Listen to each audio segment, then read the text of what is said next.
رونا ہے، کوئی ہنسی نہیں۔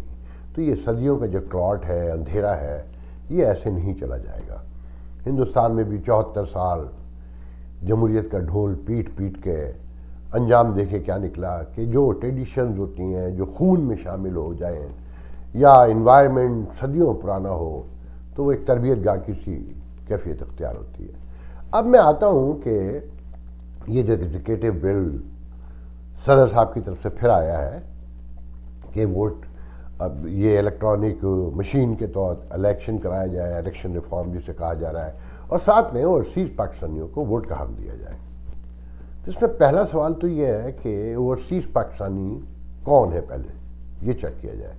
یہ دو طرح کے اوورسیز پاکستانی ہیں، ایک وہ ہیں جو مڈل ایسٹ گئے ہیں، سعودی عرب گئے ہیں، لیبیا یا پورا اس خطے میں گئے، جو جاتے ہی نوکری کرنے ہیں اس تھاٹ کے ساتھ، اس یقین کے ساتھ کہ وہ نوکری کرنے جا رہے ہیں، پیسے کمانے جا رہے ہیں اور ایک دن واپس لوٹ آئیں گے، اور وہاں شہریت کا کوئی تصور بھی نہیں ہو اس علاقے میں، کیونکہ مسلمان ملک ہے۔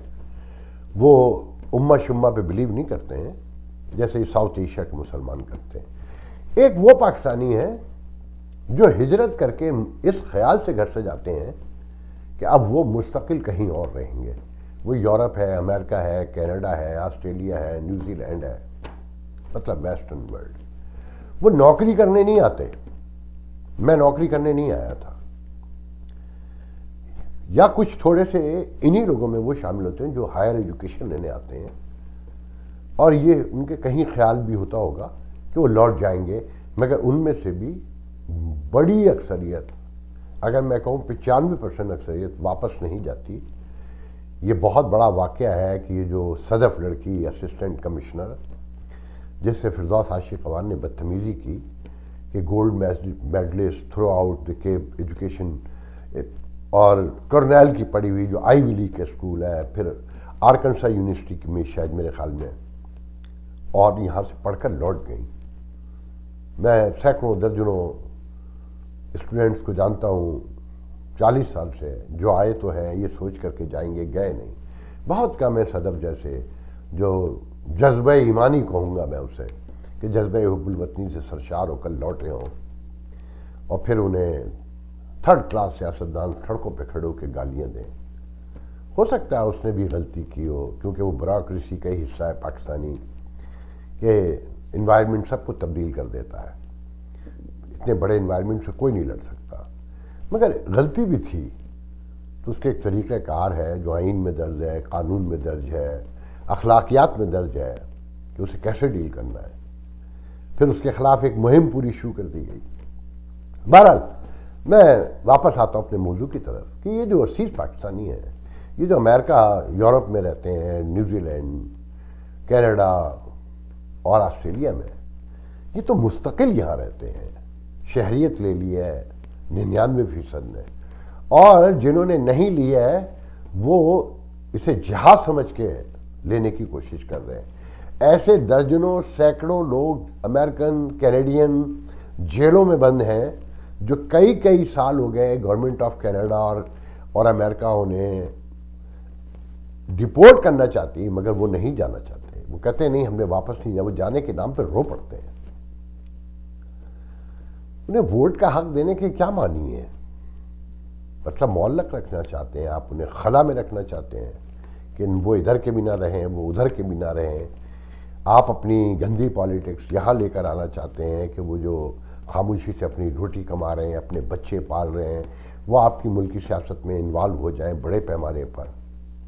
جو اور یہ نوٹ کریں کہ ایم آر ڈی کی تحریک کے دور سے میں کہہ سکتا ہوں، ضیالق کے دور سے، کہ جن پاکستانیوں نے یہاں پاکستان میں ڈیموکریسی کی بحالی کے لیے، ریسٹوریشن کے لیے کام کیا، جدوجہد کی، برف میں، پانی میں، سڑکوں پر، دروازوں پہ ایوان نمائندگان کے، کانگریس اور سینٹ کے، ای میلیں کی، جو کر سکتے تھے، مگر جب صلہ دینے کا وقت آیا تو ان سیاستدانوں نے صرف اپنے دوستوں کو صلہ دیا۔ جیسے پی ٹی آئی کی اگر میں بات کروں تو آپ خان صاحب کے کہیے گا سینے پہ ہاتھ رکھ کے کہیں کہ جو پاکستان میں ان کے ساتھ لوگ ہیں، محمود عوان سے زیادہ کسی نے کام کیا نیو یارک میں، جو آج جسے آپ نے خاموش کر کے یہ کہہ کر بٹھا دیا کہ آئیڈیلزم کہ پاکستان میں نہیں چل سکتا، وہ اقتدار تک نہیں لے جا سکتا۔ تو پیپلز پارٹی کے دور میں، مسلم لیگ کے دور میں بھی یہ سب کچھ ہوتا رہا ہے۔ اور ایک موقع پہ مجھے یاد ہے کہ نواز شریف نے کمال خوبصورت بات کی مینہٹن کے ایک ٹاؤن ہال میں، پاکستانیوں سے خطاب کرتے ہوئے کہ میں تو نہیں چاہتا کہ یہاں مسلم لیگ بنے، پیپلز پارٹی ہو یا اور جماعتیں ہوں، یہاں آپ امریکن بن کے رہیں اور امریکن سسٹم میں کام کریں اور پاکستان کے لیے کچھ کریں تو وہ بڑا کام ہوگا۔ وہ واحد لیڈر تھا، مگر جو پاکستانی مینٹلٹی کے ساتھ یہاں بہت سارے لوگ ابھی بھی زندہ ہیں ڈیلوژن میں، انہوں نے مسلم لیگ بنا کے چھوڑی۔ آج مسلم لیگ موجود ہے، مگر 2013 کے انتخابات کے بعد سے وہ آلموسٹ ختم ہو چکی ہے۔ ایک خالی قوان ہے جو شور مچاتے پھرتے ہیں، ویڈیو بھی بناتے ہیں، نعرے بھی لگاتے ہیں، پاکستان میں جا کے اسٹیبلشمنٹ کو بھی دھمکیاں ویڈیو پہ دیتے ہیں۔ باقی میرے دوست ہیں سارے، روہل ڈار ہوں، میاں فیاض ہوں اور رانا سعید ہوں، ایکس وائی زی، کوئی بھی، سب میرے دوست ہیں، مگر آج کہاں ہیں وہ؟ ہر دور میں یہی رہا ہے، پیپلز پارٹی کے دور میں بھی یہی رہا ہے۔ 95% مور دین 95% جو کمیونٹی ہے وہ منظر پہ ہی نہیں ہے، اور پھر 1.5 ملین کے قریب پاکستانی، میں صرف امریکہ کے بھی بات کروں گا، جو پاکستانی ہیں نا، ان میں مور دین 60% وہ پاپولیشن ہے جو امریکہ میں پیدا ہوئی ہے، پلی بڑی ہے، اسکول گئی ہے، کالج گئی ہے، یونیورسٹی گئی ہے، پروفیشنلی جاب کر رہی ہے۔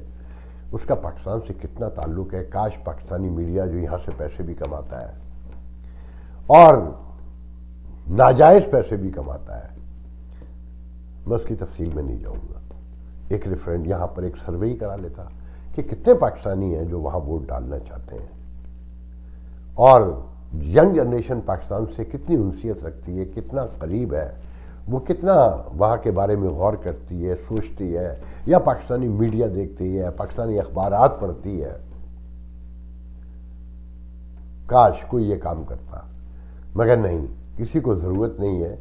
یا میڈیا یہ تو کر سکتا تھا نا، جو امریکہ میں پاکستانی وہ لوگ جو سوچتے ہیں، سمجھتے ہیں، اور ان کا کہیں کوئی کمیونٹی میں سے لے کر پاکستان تک میں کوئی مقام ہے، نجم عادل سے پوچھا جائے، یا یہاں پر آصف نواز، جنرل آصف نواز کے بھائی شجاع پاشا رہتے ہیں، ان سے پوچھ لیں کہ کیا ووٹنگ کا رائٹ یہاں دینا چاہیے، کیا پاکستانی چاہتے ہیں، ایک اکثریت چاہتی ہے۔ نعرے مارنا وقتی پاکستان کے لیے، میں بھی چاہتا ہوں کہ کچھ کروں، مگر میں ووٹ کے نظام کی حمایت نہیں کروں گا۔ ووٹ تو یہاں دینا چاہیے ہمیں، جو ہم نہیں دے رہے، 99% ہم ووٹ نہیں دے رہے۔ میں نے ابھی پچھلے دنوں بتایا تھا نا کہ ٹیکسز میں یا ڈیلس میں ایک کوپل کاؤنٹی میں ہمارے دوست کونسل کے لیے کھڑے ہوئے، 680 مسلمان وہاں رہتے تھے، جن میں یقیناً 600 پاکستانی ہیں، ان میں سے 100 ووٹ بھی دینے نہیں نکلے۔ کوئی ووٹ کا نمبر یہاں نہیں ہے ہمارا کسی کے پاس، سینکڑوں ہزاروں تنظیمیں ہیں، اور یہ تنظیمیں ہمارے ڈپلومیٹک کور نے اسٹیبلشمنٹ کے کہنے پر بنوا کے رکھی، ان کے درمیان انتشار پیدا کیا کہ یہ یونائٹ نہ ہو جائے، کہ یونائٹ ہوتے تو آج ایک بہت بڑی کوئی ایک تنظیم ہوتی، دو ہوتی، وہی بتا دیتی کہ ہمیں ووٹنگ میں پاکستان کی حصہ لینا چاہیے یا نہیں لینا چاہیے۔ خیر میں آگے بڑھتا ہوں۔ یہ ووٹنگ، یہ الیکشن ریفارم، یا آنیا جانیا 249 کا ری الیکشن یا ری پولنگ، جو کچھ بھی کہیں، اور ری کاؤنٹنگ، یہ سب تو جب چلیں گی کہ جب اکانومی ہوگی۔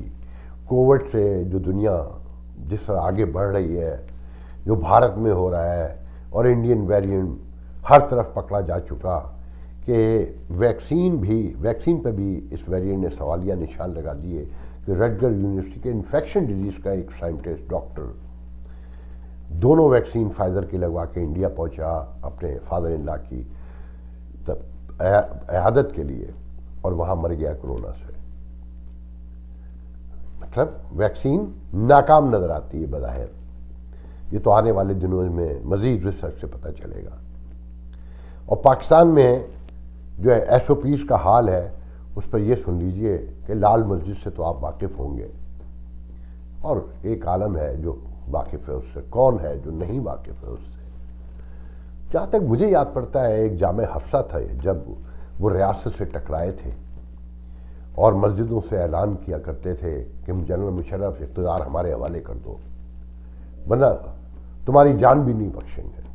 تمہاری جان کی بخشنے کا ایک ہی راستہ ہے کہ تم اقتدار ہمارے حوالے کر دو. یہ مولانا عبدالعزیز عرف برقع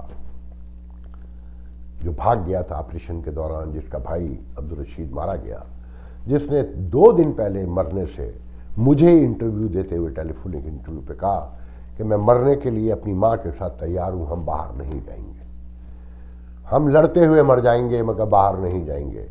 جس پر ہمارے میڈیا کا کوئی حصہ، کچھ حصہ ریاست پہ الزام لگاتا ہے کہ اس نے ریٹ بحال کرنے کی کوشش کیوں کی تھی. آج اسی کے نتائج پھر سامنے آ رہے ہیں کہ مولانا عبدالعزیز ویڈیو جاری کرتا ہے اور حیران کن انکشافات کرتا ہے. کہتا ہے کہ ہمیں فون آیا ہے کہ ہم SOPs پر عمل کریں. تو جواب میں ہم نے کہا کہ پہلے ہمارا محاصرہ ختم کیا جائے. مطلب پھر محاصرہ ہو چکا ہے وہاں. میں نے بھی سال بھر پہلے، 6 مہینے پہلے یہ تو سنا تھا اور ویڈیو بھی دیکھے تھے کہ وہاں ہنگامہ ہو رہا ہے، پتھراؤ ہو رہا ہے، مگر مجھے نہیں پتا تھا کہ وہاں پھر محاصرہ ہو چکا ہے. وہ کہتا ہے کہ پہلے ہمارے چند مدرسے تھے، اب ہمارے پنجاب اور خیبر پختونخوا کی سرحدی علاقے میں 50 مدرسے ہیں. اور وہ کہتا ہے اس ملک میں چند 3rd کلاس لوگ، جس میں چیف آرمی چیف بھی شامل ہے اور وزیر اعظم، بیٹھ کر فیصلے کر لیتے ہیں اکیلے میں، گٹ پٹ کرتے ہیں. پارلیمنٹ میں بھی نہیں آتے کہ وہاں کچھ مولوی بیٹھے ہیں کہیں وہ اللہ کا نام نہ لے. وہ کہتا ہے کہ کوئی کرونا شرونا نہیں ہے، روزہ رکھے ہیں. روزہ جو ہے وہ اس کی بھوک جو ہے بدن میں، کرونا تو کیا وہ کینسر کے جرثومے کو بھی کھا جاتا ہے. اس کی باتیں سنیں، وہ 8 منٹ یا 9 منٹ کا ویڈیو ہے. میں تو سن کے لرز گیا. پہلے ایک جامع حفصہ تھا اور ایک لال مسجد تھی، تو باقاعدہ ریاست کو فوجی آپریشن کرنا پڑا، مقابلہ ہوا. اب وہ 50 جگہوں پہ بیٹھے ہیں. تحریک لبیک بھی ہے، حرمت رسول کے نعرے بھی ہیں، ریاست مدینہ بھی ہے. دہشت گردی کے خلاف آپریشن کے بعد وہ مارے کم گئے ہیں، چھپ زیادہ گئے ہیں. اور ریاست کا اپنا رویہ ہے کہ عالمی برادری سے بھی لڑنے کو تیار ہے. اس ماحول میں پھر غربت، بھوک، بیماری، یہ سب کیا گرو کریں گے؟ اس کے کیا نتائج سامنے آئیں گے کہ ملک کا نیا وزیر خزانہ کہتا ہے کہ اگر اکانومی گرو نہ ہوئی 5% پہ اگلے 4 سال میں تو پھر اس پاکستان کا خدا حافظ ہے. اس سچویشن میں غور کریں، دیکھیں کہ پارلیمنٹ کو کیا کرنا چاہیے، اپوزیشن کا کیا رول ہونا چاہیے، حکومت کو کس سنجیدگی کا مظاہرہ دکھانا چاہیے. مگر وہاں لڑائی یہ ہے کہ الیکشن ریفارم ہوں گے کہ نہیں ہوں گے، احتساب بیورو کام پراپر وے میں کر رہا ہے کہ نہیں کر رہا ہے. عدالتوں کے خلاف جسٹس فائز عیسیٰ کے فیصلہ آنے کے بعد اسٹیبلشمنٹ جس پیمانے پر مہم چلا رہی ہے 5th جنریشن وار کی سائنسی آڑ میں، سب کچھ دیکھ کر حیرانی ہوتی ہے. ایسا لگتا ہے انہیں یقین کامل ہے کہ پوری دنیا ان کے سامنے معذور ہے. وہ جو چاہیں گے کریں گے، ان کے یہاں کوئی کرائسس نہیں ہے. انہیں یقین کامل ہے کہ یہاں کوئی کرائسس نہیں ہے. جو لوگ مجھ سے لوگ بول رہے ہیں وہ بکواس کرتے ہیں. پھر ابھی دیکھ لیجئے گا کچھ پوسٹ پہ کچھ لوگ آئیں گے اور مغلظات بکیں گے اپنی تہذیب و تعلیم و تربیت کے معین مطابق. سوال تو کرتے ہی نہیں ہیں، ڈائریکٹ براہ راست خطاب میں گالیاں بکتے ہیں. بہرحال آج کے لیے اتنا بہت ہے. انشاءاللہ آپ سے کل پھر دوسرے ویڈیو میں بات ہوگی. اللہ حافظ.